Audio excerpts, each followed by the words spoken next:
శ్రీమాత్రే నమః. సద్గురు జ్యోతిషాలయం 2025 మే నెల రాశి ఫలితాలని మనం తెలుసుకోబోతున్నాం. మా ఛానల్ ద్వారా చూస్తున్నటువంటి ప్రేక్షక మిత్రులందరికీ కూడా శుభాభివందనాలు.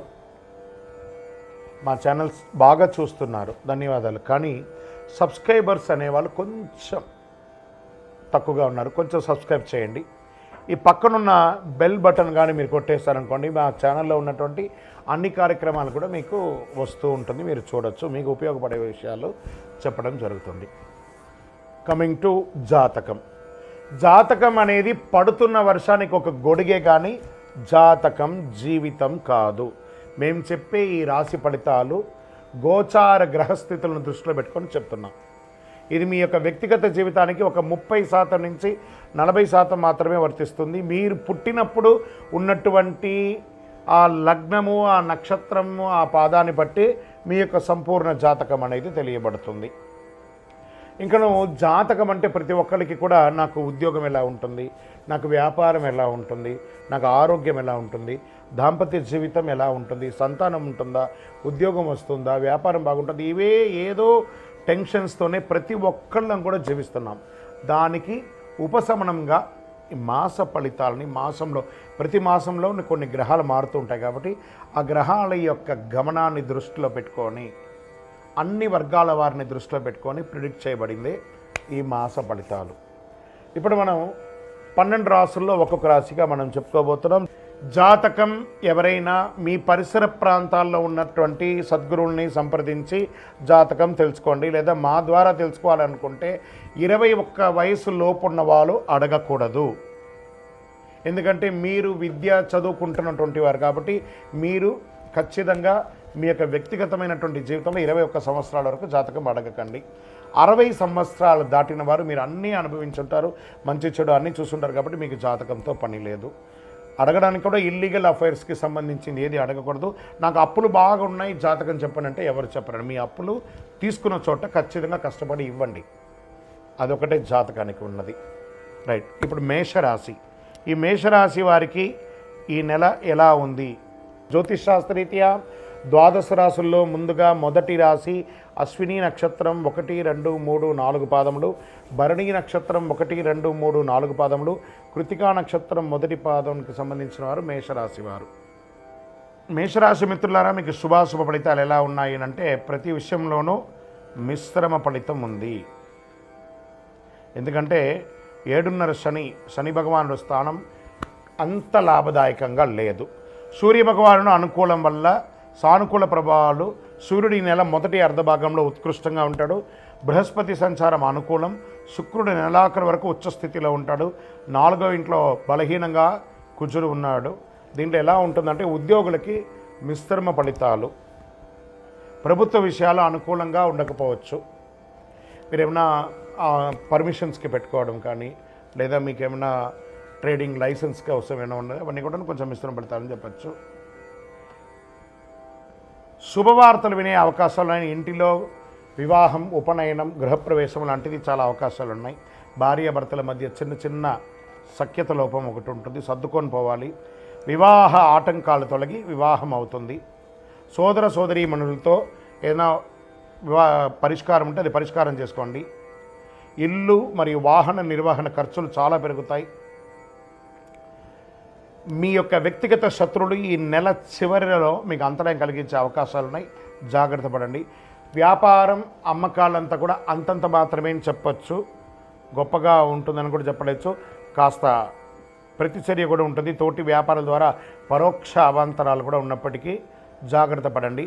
మహిళలు కుటుంబాన్ని నిర్వహించే వాళ్ళకి చిన్న సమస్యలు ఉంటుంది. ఐటీ రంగం వారికి బాగా స్ట్రెస్ ఉంటుందని కూడా చెప్పచ్చు. విద్యార్థులు చాలా శ్రమపడాలి. విదేశీయ విద్య, వీసా, H1B వీసాలు ఇలాంటివన్నీ ఉంటుంది కదా, ఇవన్నీ ఉన్నత విద్య కోసం వెళ్ళాలనుకున్న వాళ్ళకి, ఉన్నత విద్య అభ్యసించాలనుకున్న వాళ్ళకి కాస్త మిశ్రమం చెప్పచ్చు. ఆరోగ్యం, వాతావరణ మార్పిడి వల్ల ఆరోగ్యం హెచ్చుతగ్గులుగా అయ్యే అవకాశం ఉన్నాయి. వేడిగాళ్ళు, చలి మరియు జ్వరం ప్రభావాలు బలహీనత ఏర్పడచ్చు. గుండె లేదా ఛాతీ సమస్యలు ఉన్నవారు ఈ నెల జాగ్రత్తగా ఉండాలి. డాక్టర్ దగ్గరికి వెళ్ళి ఒకసారి మాస్టర్ చెకప్ చేసుకోండి. రక్త సంబంధిత సమస్యలు తలెత్తే అవకాశాలు ఉన్నాయి. రాజకీయ నాయకులు ఎంత వీలుంటే అంత సైలెంట్గా ఉండండి. మిశ్రమం, తస్మాత్ జాగ్రత్త రాజకీయ నాయకులారా. ఇది షేర్ మార్కెట్ అసలు ముట్టుకోకుండా ఉంటే ఇంకా మంచిదని చెప్పచ్చు. వ్యవసాయదారులకి బాగా ఉంటుంది, పర్లేదు. మీడియా రంగం వారికి కాస్త మిశ్రమం. ఇంకా స్పోర్ట్స్ వారికి ఈ నెల కొంచెం అనుకూలంగా ఉందని కూడా చెప్పవచ్చు అండి. సర్వీస్ సెక్టార్లో ఉన్న వాళ్ళకి బాగుందని చెప్పచ్చు. ఈ నెల మొత్తం లక్కీ డేస్ అని తీసుకుంటే మే నెల 2వ తారీఖున, 5వ తారీఖున, 8వ తారీఖున, 11వ తారీఖున మీకు చాలా బాగుంటుంది. ఈ నెల మీరు లక్కీ నెంబర్గా ఉపయోగించుకునే నెంబర్లు 5 మరియు 7 అని చెప్పచ్చు. చంద్రాష్టమం మే నెల 13వ తారీఖున తెల్లవారుజామున నుండి 14 వరకు మిడ్ నైట్ వరకు చంద్రాష్టమం ఉంటుంది. ఈ యొక్క 2.5 రోజుల్లో సంతకాలు పెట్టడము, ఎవరితోనైనా మాట్లాడడము, వాహనం నడిపేటప్పుడు చేయడము, ఇవన్నీ కూడా చాలా జాగ్రత్త పడండి. సరే, మరి దీనికి పరిహారం ఏమైనా ఉందంటే కొబ్బరి నూనెతో గణపతి దేవాలయంలో దీపం వెలిగించండి. గరికతో మాల వేయండి. శని భగవానుని ప్రార్థన చేయండి. దేహి మే బుద్ధి వైశిష్ట్యం, దేహి మే నిత్య యవ్వనం, దేహి మే పరమానందం, దేవదేవ శనైశ్వర స్వామి మమ్మల్ని కరుణించండి అని చెప్పి గణపతి ఆరాధన కూడా చేయండి. చాలా విశేషం. చలివేంద్రాలు ఏర్పాటు చేయండి. ఒక నల్లని చెప్పు కానీ, ఒక గొడుగు కానీ పేదవాళ్ళకి దానం ఇవ్వండి. అందులో మీకు 7.5 శని ఉంది కాబట్టి ఇంకనూ మీకు సకల దోషాలు తొలగడానికి 7.5 శని యొక్క శని భగవానికి ప్రీతి అయినటువంటిది చంద్రకర్ర. చంద్రనే కరుంగాళి అంటారు. ఈ కరుంగాళి మాలను ధరించండి. సంపూర్ణమైనటువంటి ఆరోగ్యం, ఐశ్వర్యం, గ్రహదోషం అన్నీ కూడా తొలగి ఆనందంగా ఉంటారు. ఇంకనూ దోషాలు తొలగడానికి మీ వయస్సు ఎంత ఉందో అన్ని దీపాలను దేవాలయాల్లో వెలిగించి అనుగ్రహం పొందండి. మీ ఇష్టదైవం కులదైవ ప్రార్థన చేయండి. విజయోస్తు. అయ్యప్ప స్వామి వారికి 18 అవతారముల దేవాలయాన్ని బ్రహ్మశ్రీ డాక్టర్ ఎస్ చంద్రమౌళి గురుస్వామి గారు 2016 నవంబర్ 9వ తారీఖున జీవలింగేశ్వర స్వామి సన్నిధానం జీవకోణ తిరుపతిలో నిర్మించి సమాజానికి అంకితం ఇచ్చారు. ఇది చాలా గొప్ప క్షేత్రం అండి. ప్రపంచంలో ఎక్కడా లేదు. అయ్యప్ప స్వామికి 18 అవతారాలు. అతి త్వరలో అదే దేవాలయంలో 27 నక్షత్రాలకు, అశ్విని పర్యంతం మీనం వరకు, మన రేవతి వరకు, అభిజిత్ నక్షత్రం వరకు 28 నక్షత్రాలకి ఒక దేవాలయం కట్టబోతున్నాం. ఇంకనూ 54 అడుగుల శనీశ్వర భగవానుని ప్రతిష్ఠ చేయబోతున్నాం. ఇది ఒక చిన్నపాటి అడవి ప్రాంతంలో ఉంటుంది, కానీ సిటీలోనే ఉంటుంది. కపిలతీర్థం, ఇక్కడ అలిపిరి కపిలతీర్థం జీవకోణ ఎయిర్పోర్ట్ వరకు ఒకటే కొండ కిందనమాట. ఈ జీవలింగేశ్వర స్వామి సన్నిధానంలో 300 రోజులు నీళ్లు పడుతూ ఉంటుంది శివుడి మీద. అలాంటి అద్భుతమైనటువంటి క్షేత్రంలో మీరు తిరుపతికి వచ్చినప్పుడు రైల్వే స్టేషన్ బస్టాండ్ నుండి 3 కిలోమీటర్, ఎయిర్పోర్ట్ నుండి 9 కిలోమీటర్ దూరంలో మన దేవాలయం ఉంటుంది. ఉదయం 6 గంటల నుంచి 11 గంటల వరకు, సాయంత్రం 5 నుంచి 8 గంటల వరకు దర్శనం ఉంటుంది. ఖచ్చితంగా మీ యొక్క తిరుపతి దర్శనంలో ఒక భాగంగా ఈ దేవాలయాన్ని దర్శనం చేసుకోండి. బ్రహ్మశ్రీ డాక్టర్ చంద్రమౌళి గురుస్వామి గారి యొక్క ప్రయత్నంలో మీరు కూడా వచ్చి దర్శనం చేసి అనుభూతి పొంది అనుగ్రహం పొందండి. విజయోస్తు.